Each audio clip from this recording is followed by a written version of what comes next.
Lahat to alam. No?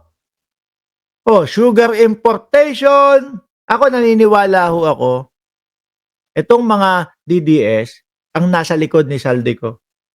Yung sugar importation, kung babalik ho tayo, 3 taon makalipas, issue yan eh. Kay Panort eh. Issue yan kay Rodriguez eh. Hindi po ba? Ngayon, ipasa mo sa presidente yung sugar importation issue. Kay First Lady Liza Marcos, yung sugar importation issue. Akala nila, maniniwala ang mamamayang Pilipino. Meron pa nga eh. Meron pang naging issue, di ba? Bago matanggal, masibak, maalis, o mag-resign, o bahala na kung ano talaga ang totoo dyan kay Vic Rodriguez. Meron pang issue eh, 100 million for sale. Yung upuan sa gabinete. Kung maalala nyo ho yun. May bagong element sa syndicate na nangyayari sa pamahalaan. Doon nakakagulat kasi hindi mo alam kung saan babagsak. Anong bumagsak dyan? Villarruel. Complete name yan. O, di ba? Ayon sa kanya, nag-backfire sa Pangulo ang kampanya nitong mahiya ng... Ano ba to? Alam ko meron napahiya kay Atty. Claire Castro. Doon sa live interview. Biglang napasabi na lang ng kumbaga never mind. Alam ko may napahiya doon. At pinapalabas ng mga DDS, bastos daw si Atty. Claire Castro. Alam natin yung mga style ho nitong mga ito, mga kababayan. Ang style nitong mga ito, yung tipo bang baba na kunyari medyo mahina ang boses. Yung banat niya kay Atty. Claire Castro, mga bossing, doon sa live interview, tanong natin kay Atty. Claire Castro kung alam niya kung nasa si Gutesa. Pero mo spokesperson lang yan ng Pangulo, spokesperson lang yan sa undersecretary ng PCO. Bakit naman siya ang makakaalam nun? Di ba?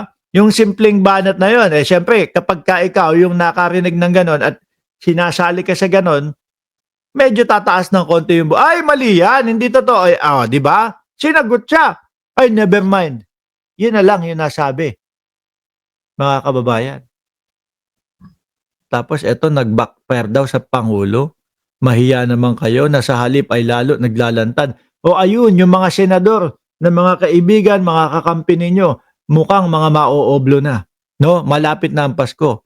The campaign of mahiya naman kayo was just an afterthought thinking that I can disassociate myself from the mess. Alam nyo, hindi bobo ang Pangulo. Hindi niya gagawin yung umpisaan ang investigasyon na ang alam niya maaari o posibleng mapunta sa kanya yung ending na siya yung makukulong ending. Hindi ho ganun ka bobo ang Pangulo, mga bossing. Biruin mo, ikaw investigahan natin. Kunyari, ikaw yung talagang mastermind ng mga flood control. Tapos, ang gagawin mo, magkukunwari-kunwari ka na investigahan yung mga flood control. No? Para isipin daw ng... Yan kasi yung iniisip ng mga DDS pinapalabas ng mga DDS. Si Marcos, kunyari lang yan, nagpapaimbestiga ng flood control at doon sa mga ghost project. Pero ang katotohanan, siya, yung mastermind niya. Alam mo, pag inimbestigahan, ang dami makikisawsaw, ang dami mga magtatanong na posible yung mga tanong nila ay hindi alam ng mga iimbestigahan na maaari na papunta sa iyo. Di ba? Shirley Samonte, Chaicher, nandiyan na pala yung paddle kayo diyan kay Chaicher. Happy birthday ulit, Chaicher!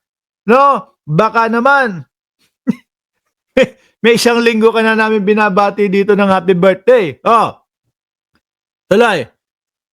There are no exit plans. I don't think the president even thought of its will blow in his face and it will blow on the family.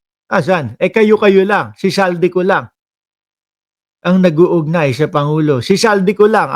At wala pang invento lang ho, mga kababayan. Di ba? Isa lang naman ang dyan para paniwalaan ng mamamayang Pilipino talaga. Yung mga sinasabi ni Saldico. pumunta sa Pilipinas, umuwi ng Pilipinas, panumpaan, humarap. Hindi kami naniniwala na ang buhay ni Saldico ay mapapahama kapag umuwi ng Pilipinas. Hindi ho kami naniniwala. Bakit to? Dahil alam ng mga nasa gobyerno, alam ni Pangulong Bongbong Marcos, alam ni Ombudsman Remulla, alam ni John Vic Remulla na sa kanila ibibintang kapag ka si Saldico ay namatay ho.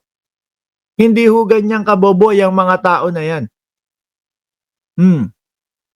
Baka ang pumatay pa nga dyan, mga DDS pa eh. Di ba? Gawing sakripisyo si Saldico eh. Yari natin si Saldico pagbaba ng eroplano para ibintang kay ano. So ang gagawin ho ng mga tao, mga kababayan, ang gagawin ng presidente, ang gagawin ni John Vic, ang gagawin ni Ombudsman Remulla ng kapulisan, eh talagang siguraduhin na walang makakapagpatumba kay Saldico sa oras na lumapag ang kanyang eroplano sa Pilipinas. Di ba? Na-survivor, Roy. Shoutout daw. 2010 pa pala, plano ni PBBM isiwalat ang korupsyon sa gobyerno. Nasa playlist na niya, no? Yan, dahil sa exposed na video siya sa 14 years ago. Bagaman umaasa si Tequia na makakatanggap si Ko ng due process kung babalik sa bansa o nasa na. Duda siya rito dahil tila dala umano ni Ko ang lahat ng dokumento at ebidensya sa ibang bansa upang ilantad ang katiwalian. Gayunman, binanggit din niya na nakinabang si Ko sa sistemang kanyang inilalantad. Doubt very much if he will come home. Eh di wag umuwi, yun nga lang. Walang maniniwalang Pilipino dyan. Di ba? Yun nga lang, kayo-kayo lang ang maniniwala dyan. Sinong tanga ang maniniwala dyan? Mga DDS. Ako, kakasabi ko na mga tanga, bobo, mahina ang ulo ng mga DDS. Eh, sasabihin naman ni Robin Padilla, mga troll na naman ho tayo, mga boss eh. Subukan mo na ang aking ano dito, ipinapaliwanag ay pabor sa mga DDS. Hindi ako troll para sa kanila. No, kahit na fake news, ang ipangalandakan ko dito, kahit na fake news, yung aking mga i-vlog dito, basta papabor sa mga DDS, hindi ako troll para kay Robin Padilla. Totoo. Diba? O ngayon, to be able to release table and all these names, the page of the GAA or General Appropriation Bill, he has all the armaments to put down this administration. Nasaan?